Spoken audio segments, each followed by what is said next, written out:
A man has been jailed after attempting to rape a woman in her home in Hackney. Karen Pullock, 37, from Hackney, was jailed for 12 years at Wood Green Crown Court on Friday the 19th of May. Mr. Pullock pleaded guilty in January to the attempted robbery, attempted rape, and sexual assault and threats to kill. In a statement, the victim said, "There are days I struggle to get out of bed, not recognising the person I once was. I wonder what the point is, where I no longer have the confidence to live like I used to. I live in a city like London, and to constantly be in fear feels hopeless. I'm a grown woman who is now scared of the dark.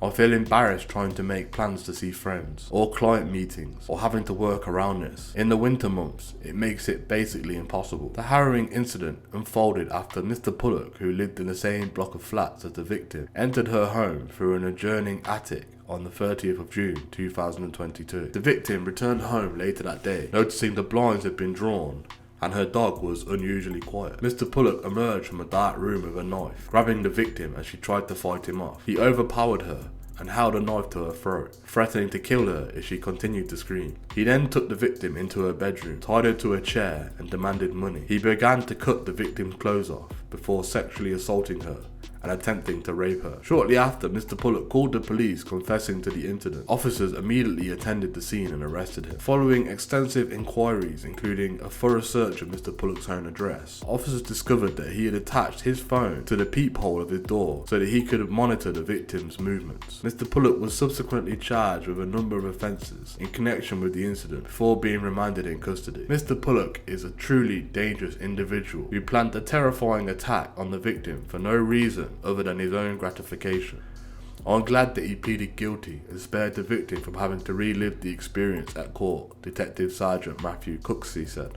"We are working hard to prevent violence against women and girls, and we will continue to remove these dangerous offenders from the streets of London." Sexual Offensive Investigation Trained Officer PC Rita Stepanovini added, "Primarily, I would like to commend the victim for her bravery throughout the investigation and her willingness to attend court. I hope this result will provide some respite to the victim and allow her to begin to move forward from this awful attack."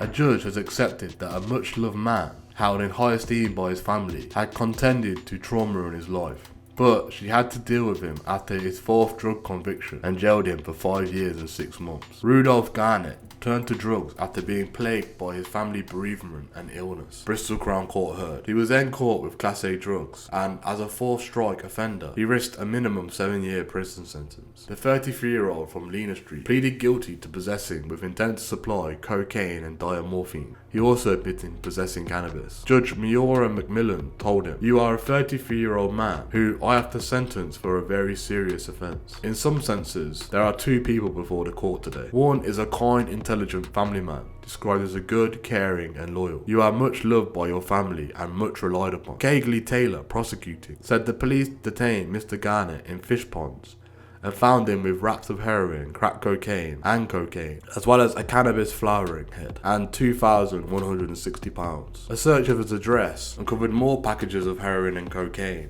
as well as weighing scales, food wraps, and £2,560 cash. In total, Mr. Garnett was found to have drugs with a street value of £15,000 and cash totaling £4,720. He made no comment when interviewed and asked for a previous possession of cannabis with intent to be took into consideration. Chloe Griggs, defending, said there was exceptional circumstances in the case. She said her client had an extremely hard start in life who turned to drugs for escapism. The court heard after relationship split, Mr. Garnett turned to drugs and was jailed, but suffered the bereavement of a child as well as significant illness of his mother and the loss of his uncle, who had been a father figure to him. Miss Griggs told the court he had to endure a combination of trauma and tragic circumstances. He had no chance of resisting the temptation of drug use. He was never a commercial level dealer.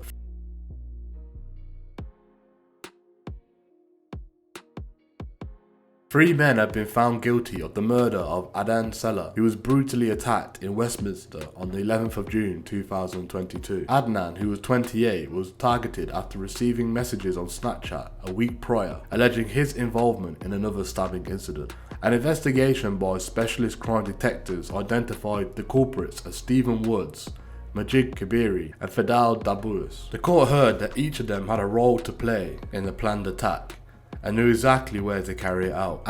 Adnan had been in contact with the man who was previously stabbed, and arrangements were made to meet in the Paddington area. On the day of the incident, as Adnan approached Sale Place, where the meeting was supposed to take place, Mr. Woods and Mr. DeBoss walked ahead and entered Junction Mews. CCTV footage captured the moment DeBoss passed Mr. Woods a knife. As Adnan entered the mews, Mr. Woods confronted him with a knife. A physical altercation ensued. Adnan attempted to flee but was caught by Mr. Woods and Mr. DeBoss, who continued the attack. Mr. Kabiri, who had been observing the fight, approached and delivered the fatal stab wound to Adnan's collarbone area. Despite efforts by doctors to save him, Adnan suffered severe brain injury due to the excessive blood loss and remained in a coma until his death on the 29th of December 2022. During an earlier court appearance on September the 8th, 2022, Mr. Woods and Mr. DeBoss pleaded guilty to violent disorder. Additionally, all three defendants pleaded guilty to a separate charge of carrying bladed articles, specifically knives. After a 22-day trial at the criminal court that concluded that on May the 12th, 2023, Mr. Woods, Mr. Kabiri and Mr. DeBoss were all found guilty of murder. They were scheduled to be sentenced at the same court on June the 27th. Detective Inspector Marcus Jones, who led the investigation for the Metropolitan Police's Specialist Crime Command, expressed his condolences to Adnan's family and acknowledged the pain they endured, listening to the details of their loved ones' final moments. He hoped that the convictions would provide some comfort to the grieving family. The successful outcome of this case serves as a testament to the dedication and thoroughness of the investigative team in their pursuit of justice.